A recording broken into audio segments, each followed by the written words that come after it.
Good morning, everyone. Thank you for standing by, and welcome to BIKY International's first quarter 2025 conference call. During management's prepared remarks, all participants will be in listen-only mode.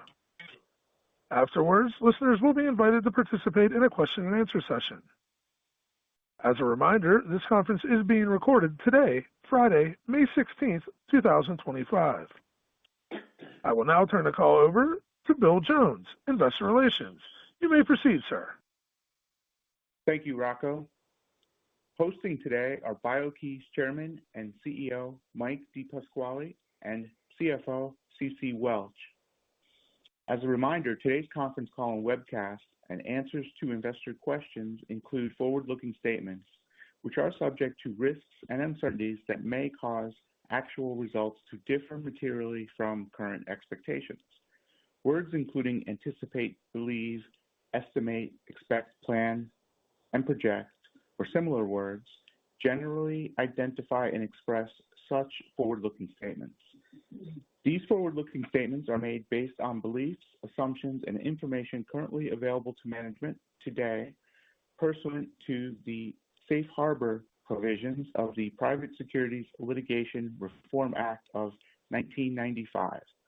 For a more complete description of the risks and uncertainties that affect future performance of BIKY, please see risk factors in the company's annual report as filed on Form 10-K with the Securities and Exchange Commission. Listeners are cautioned not to place undue reliance on forward-looking statements which speak only as of today. The company undertakes no obligation to revise or disclose revisions to forward-looking statements to reflect circumstances or events that may occur after today's conference call. Now, I will turn the call over to Mike to begin. Mike? Thanks, Bill, and thank you all for joining today's call. After my remarks, I'll turn the call over to Ceci for a financial overview, and then we will open the call for investor questions. Our Q1 25 revenue rose 10% to $1.6 million versus Q4 24, as we continue our transition to selling high-margin BIKY branded products in the EMEA region. Our year-over-year revenue comparison, however, was impacted by $1.2 million in revenue in Q1 last year for a 2-year follow-on contract with a financial services customer. Importantly, the same customer has upgraded their engagement to include our more advanced one-to-many biometric authentication solution, resulting in Q1 25 revenue of $690,000, but accounting for much of our year-over-year revenue decrease. This enhanced fingerprint-only biometric ID system requires no card or account number for client identification, just a fingerprint scan. The solution will shave 30 seconds from each client interaction, providing increased security and an improved customer experience, while also delivering substantial long-term personnel savings for our customer. This is a very compelling use case that should offer BIKY significant new revenue opportunities across a whole new plethora of opportunities, again, in the same industries and others as well. Importantly, based on the customer's expanded deployment of our identity-bound biometric technology, we expect revenue from this customer to more than double to approximately $3 million for the next 2-year license period starting in Q1 26, up from the $1.2 million in Q1 24. That is very, very positive and represents nearly half of what our total revenue number was last year. Our gross profit remained healthy in Q1 at 83% due to our high-margin software-as-a-service model, and we were able to reduce our SG&A expense by 23% year over year. Our cash position increased substantially in Q1 25 to over $3 million, reflecting proceeds from warrant exercises early in the quarter. We also reduced our note payable by more than half from year-end 2024 to a balance of approximately $762K on the original $2.3 million note. These balance sheet improvements provide solid support for the company as we pursue new growth opportunities. We're seeing solid traction for our identity-bound biometric solutions in key verticals such as defense and financial services, both of which require the highest levels of security and privacy. These customers are drawn by our unique ability to authenticate the individual seeking data or network access, rather than alternate solutions that rely on alternate factors far more prone to being compromised. We now support secure biometric authentication from multiple foreign, national, and international defense and police organizations who trust BIKY solutions, and we are working to build on these powerful endorsements in our business development efforts. During the first quarter, the National Bank of Egypt began integrating BIKY's industry-leading PortalGuard IAM platform. The project was led by our partner Raya Information Technology, leveraging PortalGuard's advanced IAM, MFA, and SSO capabilities to secure the digital identities of the bank's 30,000 employees. Down the road, we believe there's significant upside potential for this solution to be rolled out to the bank's end users as the bank gains more experience with our solution and we work to progress that relationship. We're also working to build our base in the government sector, which includes federal agencies as well as state, local, and education or SLED markets. Domestically, we serve over 100 educational institutions with over 4 million end users. These customers value BIKY security, ease of use, and flexibility, including our support for 17 different authentication factors, which together provide a compelling solution with an attractive return on investment. Given increasing bans on the use of cell phones in schools, there's a growing interest in our passwordless, phoneless, and tokenless authentication solutions to meet pressing security and usability challenges. In Q1 25, the Wyoming Department of Education deployed PortalGuard IDaaS to support up to 20,000 end users. Additionally, many of our existing college and university customers are migrating from our on-prem solution to PortalGuard IDaaS, further expanding our base of recurring revenue. Also during Q1, we executed a strategic partnership and joint purchase agreement with California's EdTech Joint Powers Authority, enabling PortalGuard to become an approved solution for 195 K-12 schools and school districts that serve over 2.6 million students in California.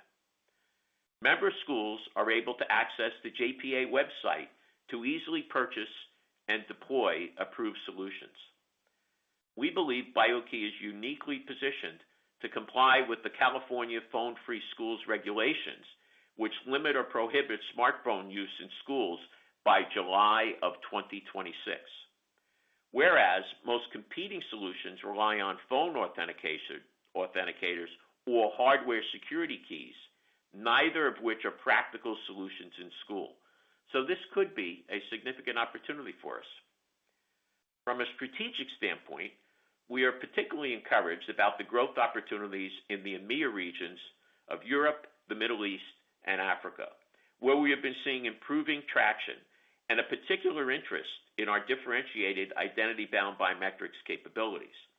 We have refocused our efforts on BIKY branded solutions in those markets following our transition away from Swivel Secure licensed solutions and services beginning in the latter half of 2024. While this transition has resulted in some challenging year-over-year revenue comparisons, it has focused our sales and marketing efforts while providing us greater control and much stronger margin profiles. We expect our expanding EMEA group to return to growth with enhanced margins as we progress through 2025. For many years, we've been highlighting the growing IT security risks and demonstrated vulnerabilities of many widely deployed IAM solutions, and yet we have been amazed by the limited forward movement by enterprises to address these risks. The good news is that we are finally starting to see governments and enterprises taking action to protect their data and networks with more powerful, more strong IAM solutions like our identity-bound biometrics.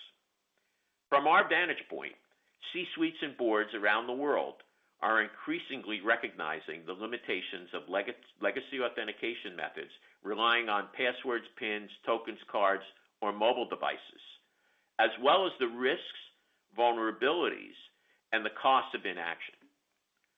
We are seeing this in our discussions with customers, prospects, and our channel alliance partners, and more importantly, in customer action, including some of the world's most sophisticated defense agencies that we are serving. BIKY offers a powerful suite of IAM solutions that meet these challenges, and we expect the move to passwordless, phoneless, and tokenless authentication solutions will offer continued opportunity for us to grow and gain traction in 2025 and beyond. Given this backdrop, our improved balance sheet, and our expanding base of recurring IDaaS revenue, we feel BIKY is well positioned to achieve improved top and bottom line results.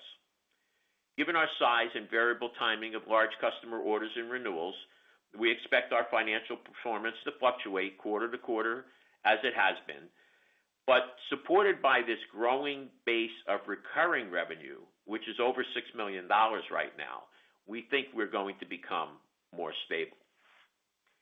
Now, I will hand the call over to our CFO, Cecilia Welch, to review our financial position, and then we'll open the call to questions.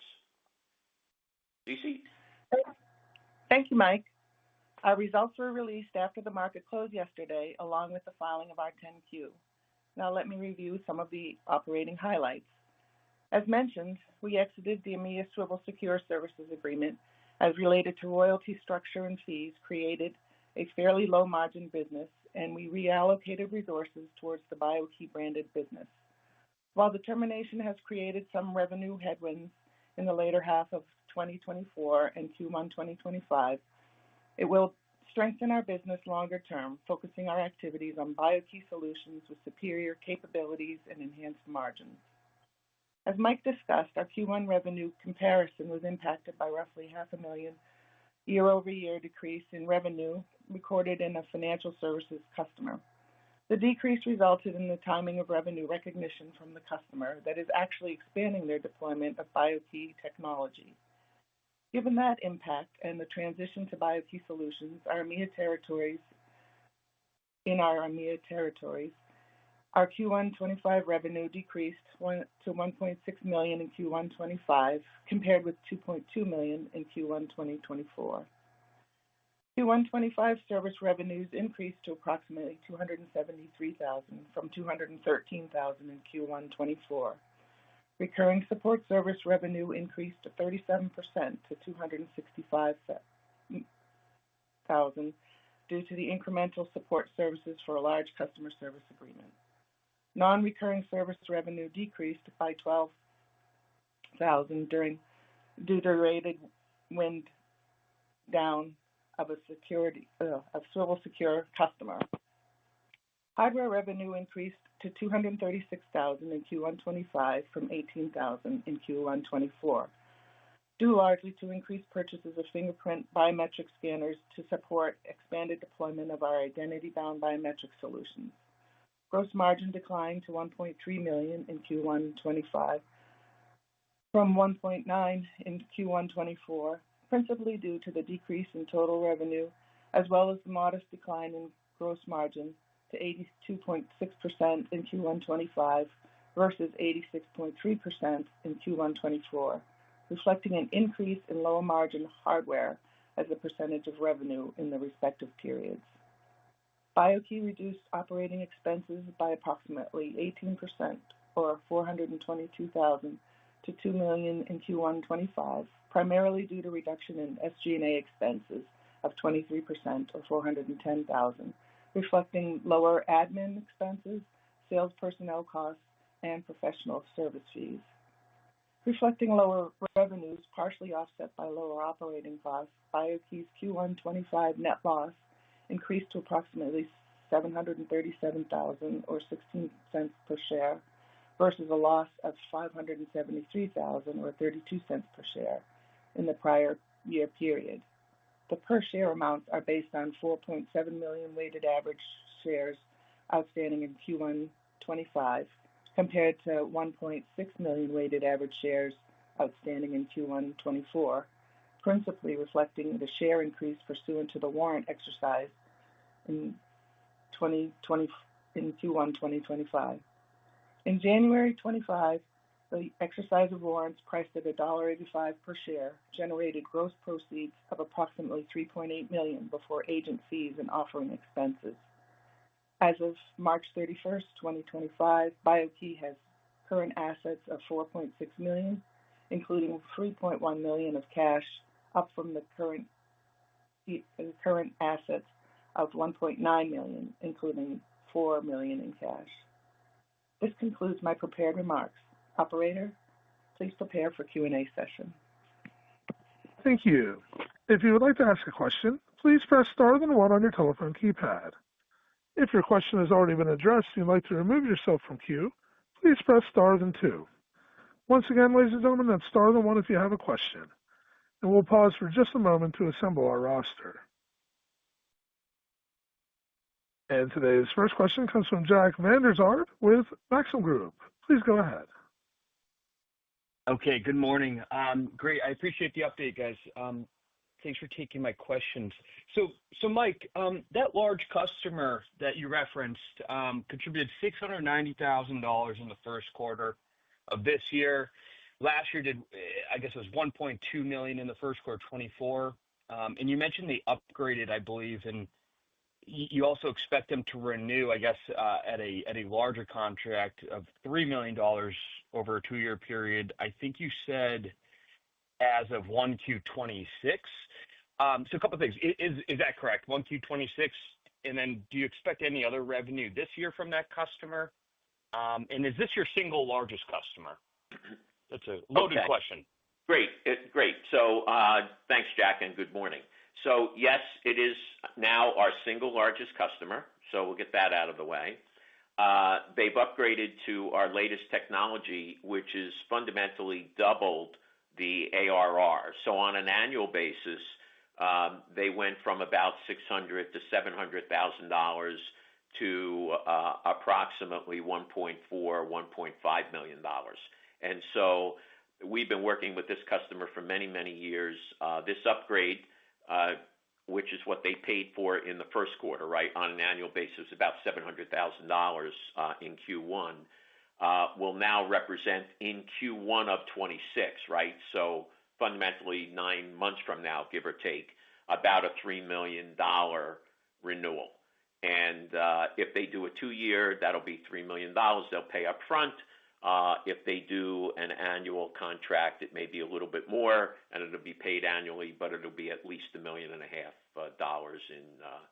in ARR and revenue and cash to BIKY. And obviously, it's all margin, it's all software.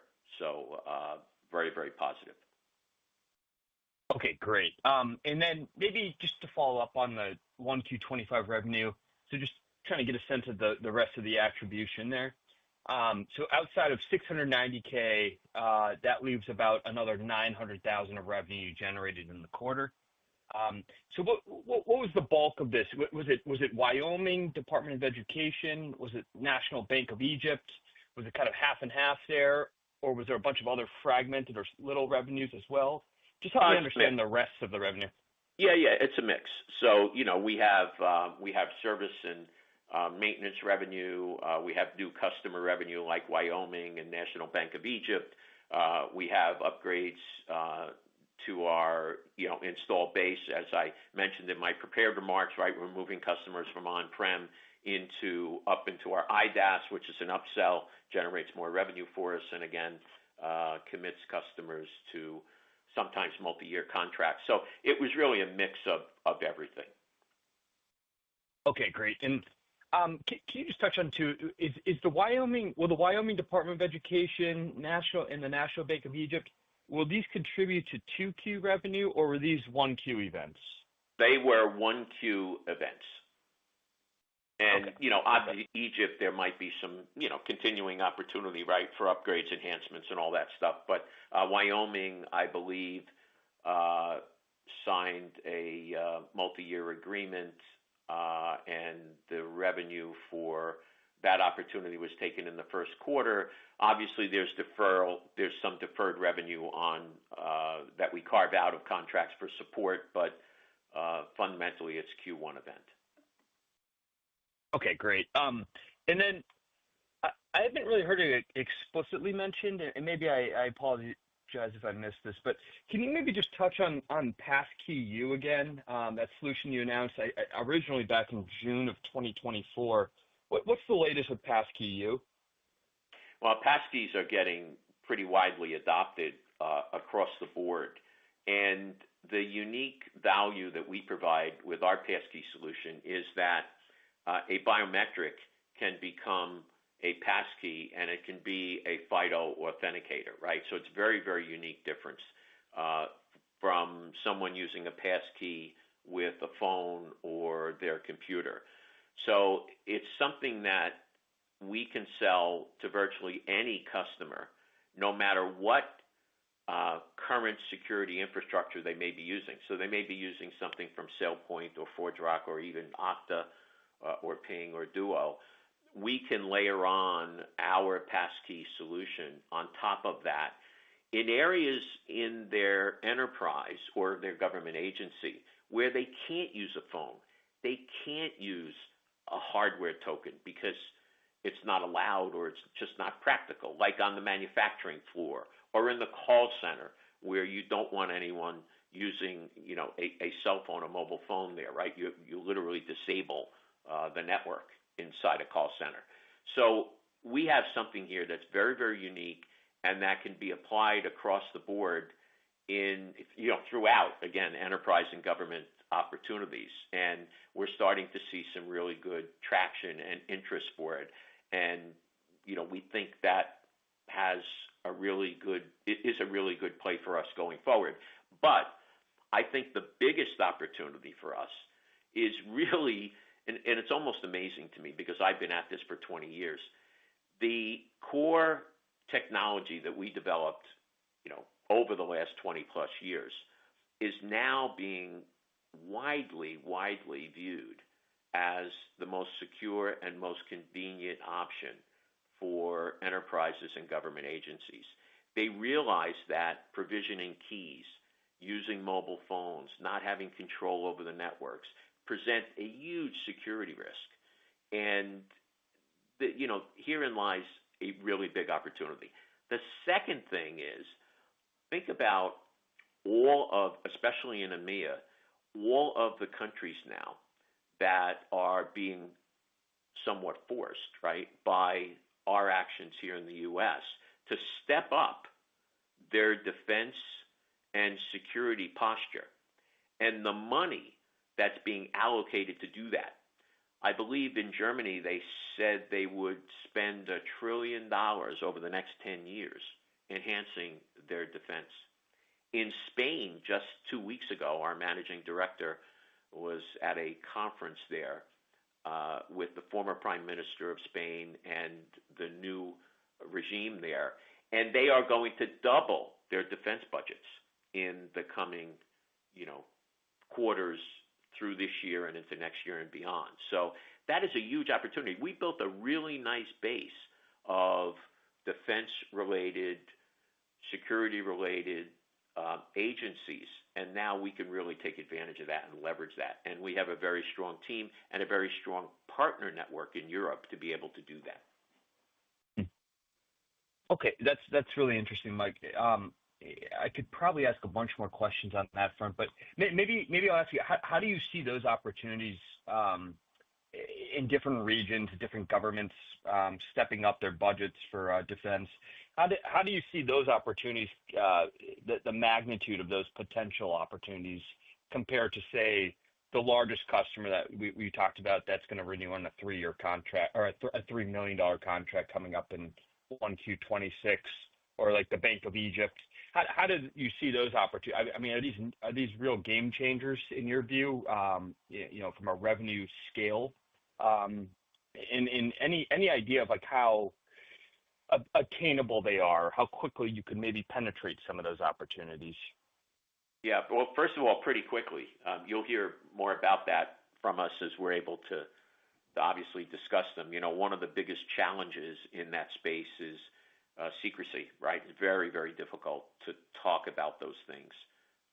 And those agencies are typically not desirous of disclosing that. But we have a defense ministry that's done millions with us over the last probably 3 or so years, and we think they can do millions with us over the next year or two. The size of these deals, some of them in small countries could be $500,000 to start or larger. They're typically recurring revenue. They are mostly including our biometric technology, which means there's potential for not only recurring software, but also hardware sales. And if you look at our, gross margins, blended gross margins, we're 82% this quarter. That's with hardware. So these are sizable opportunities, game changers, and I think they could dramatically change the profile of the company. If you look at what we've been able to do in the context of scaling our expenses now, given we've invested very, very heavily in developing our technology, a little bit of scale here gets us to our end game of profitability very, very quickly. So I think those are the kinds of opportunities that can get us there this year. Okay. No, I appreciate that. Fantastic. And then, I know you don't provide guidance, but we're halfway through the second quarter. Wondering if a couple questions here on the outlook. Are there any large renewals, kind of like you had, or repeat purchase orders, renewals, kind of like we just talked about that large defense ministry customer? Are there any of those in the second quarter or for the rest of this year that are coming up that are worth noting? And then the second part of my question is, do you have any just general comments on the second quarter, seasonality-wise, or how it looks compared to last year, or what your expectations are? Thanks. Good. Okay. So on the guidance thing, you're right. We haven't provided guidance, but here's what I will say, and this applies to the second quarter and beyond. We're going to grow. And, our goal and objective is to sequentially grow our business. And we have a model now. We have a really good base of customers, and we have a very strong pipeline of opportunities, albeit, it's got to close, right? There's some very, very large deals. There's a whole bunch of smaller ones. But I think we're in a better position than we probably have ever been to be able to continue to grow this business on a sequential basis. Seasonality-wise, typically our third quarter, because of the August session in EMEA, right? In Europe in particular, right? August is a very, very slow month in Europe. So typically from a seasonality perspective, you might see some challenge in the third quarter. But other than that, I think our goal and objective is to sequentially grow this business this year and to get ourselves to profitability. That's our goal and objective. Okay, great. So you expect, it sounds like you expect, I know it's not formal guidance, but just as a reasonable barometer here for investors, you're expecting sequential growth throughout the rest of this year. So Q2, Q3, Q4 should kind of tick up as we go forward each quarter, or it could be lumpy maybe, but that's kind of a good framework to think about. Absolutely. That's our goal and objective. And again, I put the caveat in for the seasonality in Europe, right? Just in the third quarter.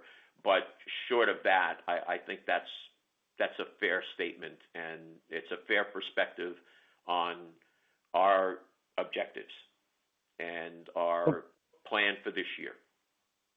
Okay, great. And then if I could just sneak one more in there, Michael, this has been very helpful. So you guys did a great job controlling the OpEx. Operating expenses definitely dipped down quite a bit, and yet you still achieved that sequential growth. And the gross margins held up very strong, especially on the hardware line even too. So that's good to see. What's your confidence with your margins and your kind of operating expense control outlook? Is Q1 a good baseline of what to expect going forward as well with that sequential growth? Well, on the gross margin side, I can say that, this is where we like to be, right? We certainly want to be in that 80% range, so, or higher, right? And that may depend on some very large, right? If we get a very, very large software, ARR contract, it could go up a little bit higher, but we'd like to be in that range. In the context of expenses, maybe I'll ask Cece to answer that. I mean, do you believe that the Q1 is a good measure of where we'll be? I mean, we are very, very diligent in the context of controlling all of our expenses all the way around. We're spending money where we believe we're going to get a return, and not a long-term return, a short-term return, or a medium-term return. But anyway, Cece? Yes, Mike, and I agree that's relatively a good rate. We have a couple of shows planned, and that bumps it up a little bit. We also have, good commission plan in place, so, that will rise with the tide. And then again, we have our annual meeting, which also bumps up some of our costs. But we've been really trying to range things in, use services versus hiring. So we've been, I think, really focused on that, and it's paid off. Great. So just real quick, a follow-up to that. Do you think the second quarter has some of those one-off or seasonal kind of events or shows will that incremental tick up happen in the second quarter, or would it happen in the third quarter? Well, the second quarter we have one show, so it won't be a big tick, and the meeting is usually in the third quarter. That's what we have planned right now. But I'm not expecting, a big, $200,000 increase or anything like that. We relatively, we get a booth, we get some travel, so it's not a huge bump, but it will be a bump. Got it. Okay. Very helpful, guys. Thank you, Cece. Thank you, Michael. I appreciate the time. Great. Thanks, Jack. Thank you. And our next question today comes from Dan Kamhiss, a private investor. Please go ahead. Hey, guys. The improvement in the balance sheet is actually quite impressive. Just to ask another question on the SG&A, which dropped to $1.37 million. I mean, I looked at the stats, and it was at 3.05 in December 2022. It hasn't been this low since June 2021.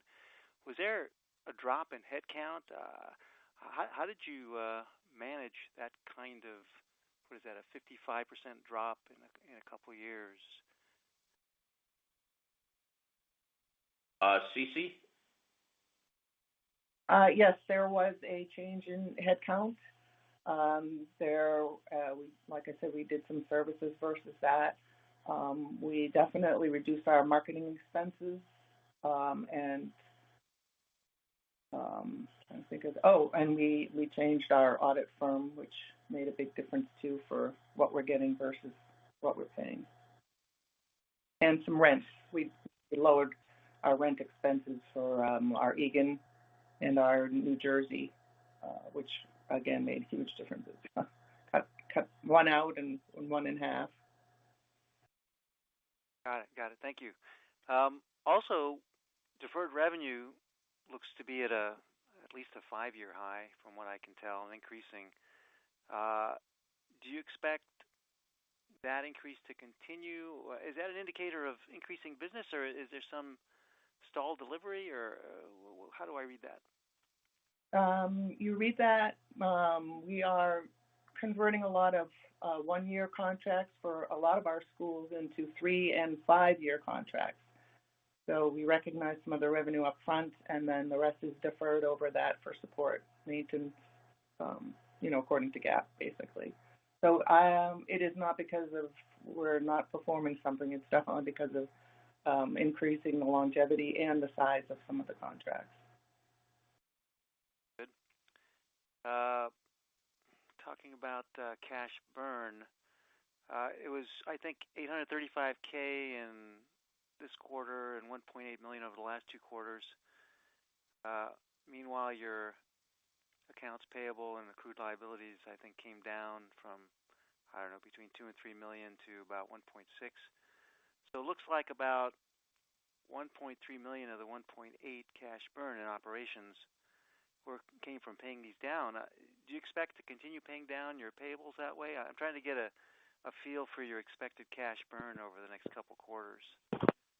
No, we were not in a good cash position at the end of the year to pay them, and when we were, we did pay them. So we are basically 45-day payment terms with most of our suppliers. So I don't expect that high of a burn in either one of the accrued liabilities or payables. Okay, so we might see then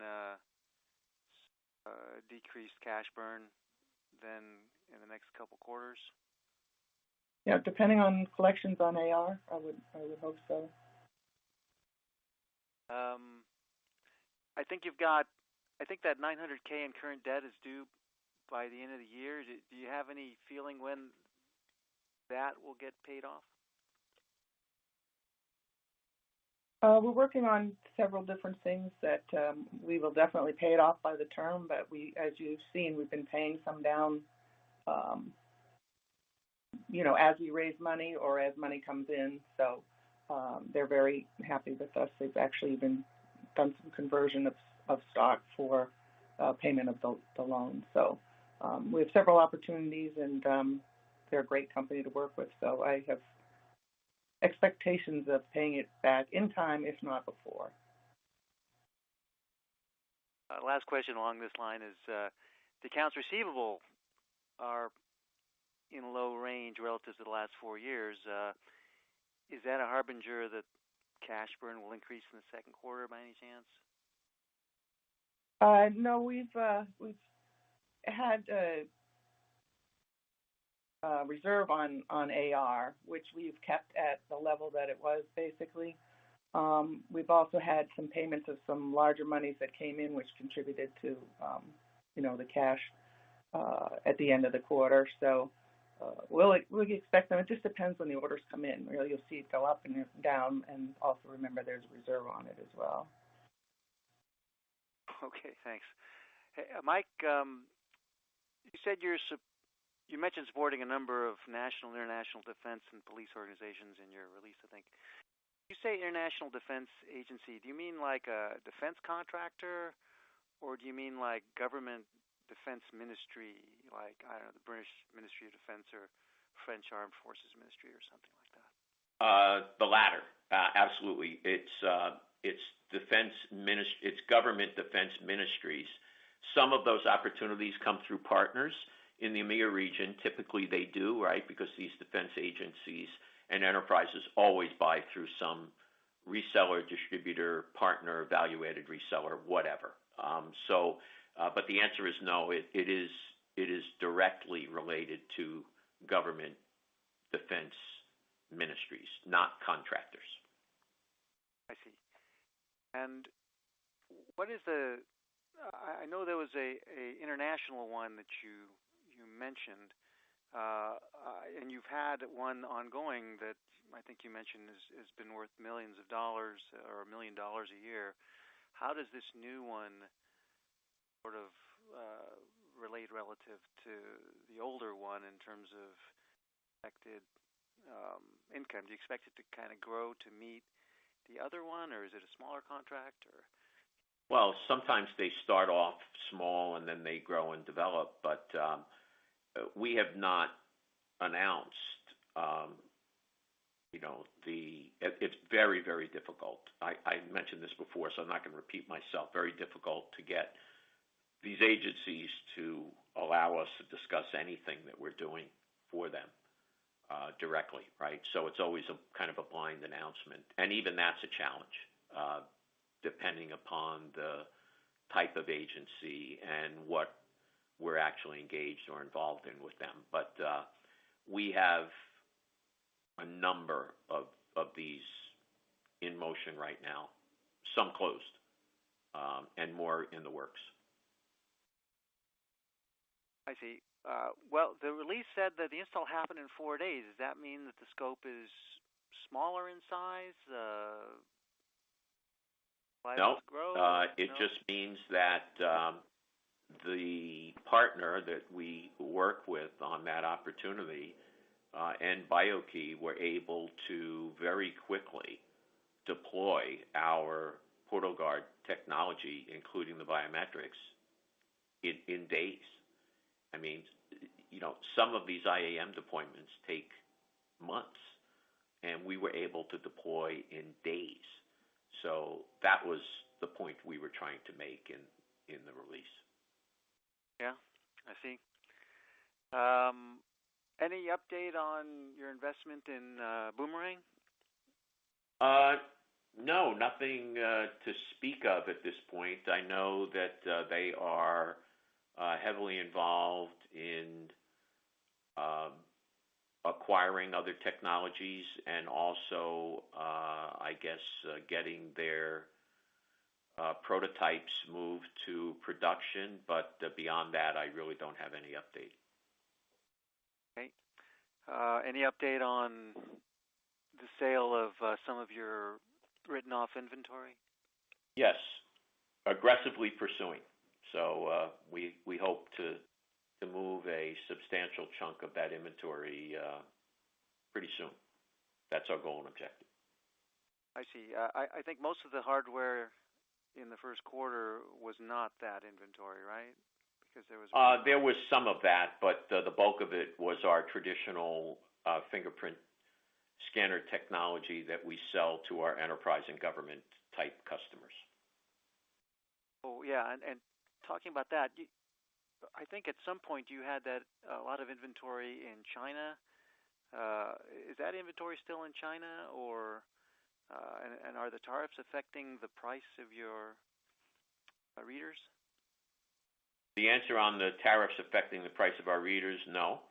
And we do have some inventory in China, although I don't think it's significant. But we do have inventory, parts and pieces, components that we use to build our EcoID and our side swipe and side touch readers. Okay, I think I got one last question, maybe on valuation. It looks like your stockholders' equity is about $7.5 million on 4.7 million shares. That's about $1.60 a share. Your stock is trading for half that. Cash is at $3.1 million, which is incredible, and that's about 66 cents a share. So the market seems to be assigning a value of about $1 million to your company, excluding cash. I think the assumption being made there, if I could assume for the market, is that your equity and cash will trend towards zero by the end of the year, and you'll have to raise additional capital. What would you say to an investor who had that view? The facts do not portray that. It's the only thing I can say. I can't control the market nor understand the dynamics, right, up and down. I mean, you've seen our stock trade hundreds of millions of shares, on an announcement, and then rise, exponentially, and then come back down. I don't know what to say. I don't control that, but the facts don't bear that thesis. So, that's it. That's all I have to say. I appreciate it. I appreciate the time. Thanks, CC. Thanks, Mike. Thank you, Dan. And as a reminder, if you'd like to ask a question, please press star then one.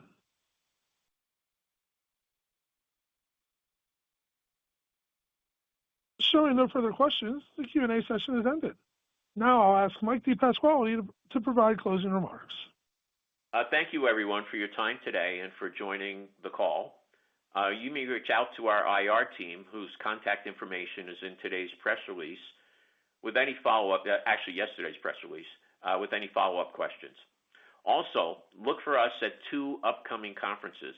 First, at the Aegis Capital Virtual Conference on Thursday, May 22nd, and then at Maxim Group's 2025 Virtual Tech Conference on Wednesday, June 4th, both at 11 a.m., by the way. We expect to participate virtually and be available for investor meetings for both. We look forward to updating you on our Q2 call this summer and will provide interim news and updates via press release. Thank you again, and have a great weekend. Thanks, everybody. This concludes today's conference call. We thank you all for attending today's presentation. You may now disconnect your lines and have a wonderful day.